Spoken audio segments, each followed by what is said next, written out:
There were, of course, multiple feminisms, and some women-centered activists, particularly among Black and Chicana women, refused that particular term.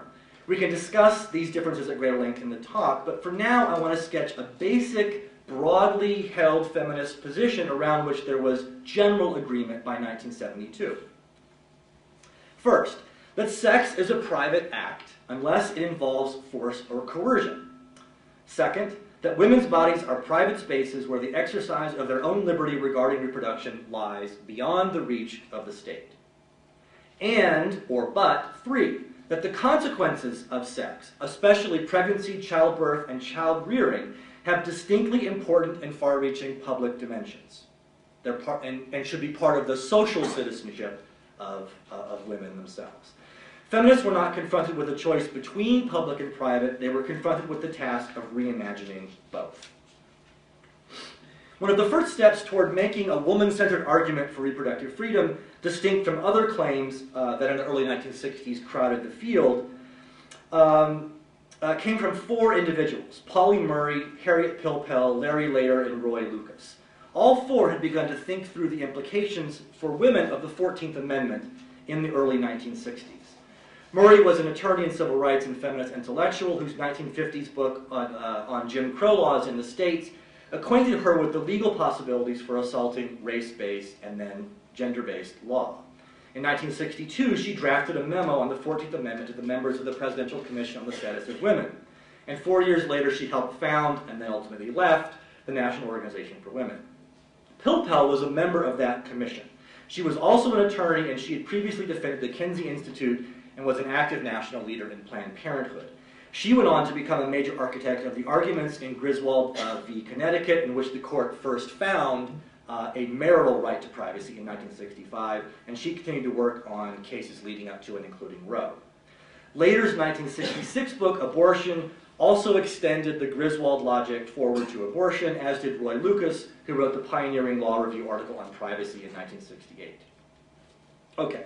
But this privacy argument that's emerging among activist circles was a compromise, even as early as 1965, between women like Murray, who saw in the 14th Amendment a potentially much broader notion of women's equality, and women such as Pilpel and men such as Lucas and Lader, who focused on the violations of liberty in birth control and abortion laws, and the court. And what happens is the court ultimately takes the liberty argument and rejects the equality or equal protection argument. So the court sees first nothing beyond a marital sphere of privacy, and then finally in Roe, and a series of cases leading up to Roe, a realm of personal liberty that they call privacy. What they don't see at stake here is a realm where social equality is at stake. So liberty, in their view, trumps equality, or trumps equal access. So the 14th Amendment increasingly played a decisive role in privacy cases, but always on the side of personal liberty. For women, especially poor women and women of color, this would prove to be an extraordinarily fraught victory, because privacy as liberty was always to them a means to an end, equality. It was never the end in itself. So the court sort of foreshortens the process. A second point of origin, and this demonstrates how this is true, the second point of origin for a women-centered argument for reproductive freedom came from women of color, especially civil rights activists, black feminists, Chicana and Puerto Rican activists and feminists, and progressive working-class white women and social workers. They made two key arguments. First, early in the abortion debate in the middle of the 1960s, they had begun to argue that even reformed abortion laws discriminated against poor women because they de facto gave women with money and resources easier access to hospital abortions. Shirley Chisholm was among the first to bring this issue to national attention when she spoke about it on the floor of Congress in 1968, one of the first things that she did when she got to Congress. Second, women of color argue that forced sterilization, common in state welfare programs, was a eugenics-inspired genocidal attack on non-white communities and an extreme violation of their reproductive privacy. Many of these coercive programs were funded by the federal government or carried out in association with AFDC. So these women made two sets of arguments. That reproductive freedom included the right not to be subject to forced sterilization or abortion, or to be coerced into the same by threats of losing welfare benefits, and that reproductive rights must include equal access to abortion across class. Neither of these arguments proved easily enfolded into how the Supreme Court had come to understand privacy as liberty, and that's part of the central problem and dilemma with privacy itself. Women's historic subordination required amelioration according to class, not simply sex. For women who already enjoyed significant social resources, privacy could be a reasonable route to equality.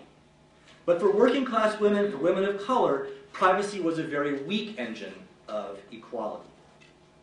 One of the ways we can see that is if we turn to the welfare arena, the welfare system of the federal government. Designed in the 1930s, what came to be known as aid to families with dependent children was, of course, part of the 1935 Social Security Act. That act enshrined in law the American tradition of distinguishing between the deserving and the undeserving poor, and subjecting the undeserving poor to surveillance of their private lives. In the welfare era, two forms of surveillance were significant factors in the founding of the National Welfare Rights Organization in 1966. These were the so-called midnight raids, in which state welfare agents would stage surprise, late-night investigations of homes to see if a man was present, and the substitute father rule, which held that if a welfare recipient had a romantic relationship with any man, that man could be construed as a substitute father and benefits terminated.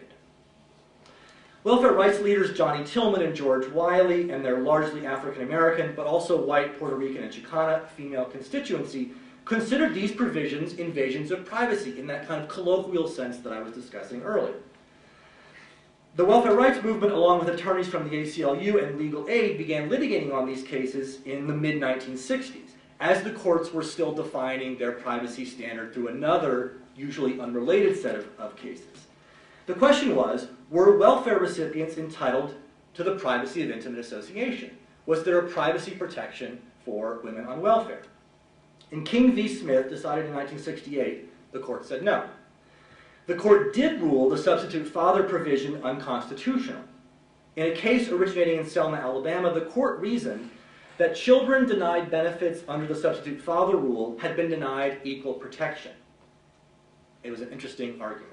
It decided in favor of the children's equal protection rights, not in favor of women's liberty in intimate association.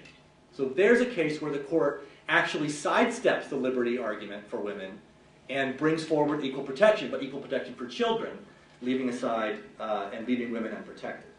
So the court observed that welfare recipients sustained a reasonable measure of privacy, but they stopped short of finding a constitutional guarantee. Indeed, one of the principal objectives of the National Welfare Rights Movement and its legal allies had been to find in welfare payments, or force the courts to find in welfare payments, a property right that would ensure welfare recipients the same constitutional standing as any other citizen. But the court never agreed.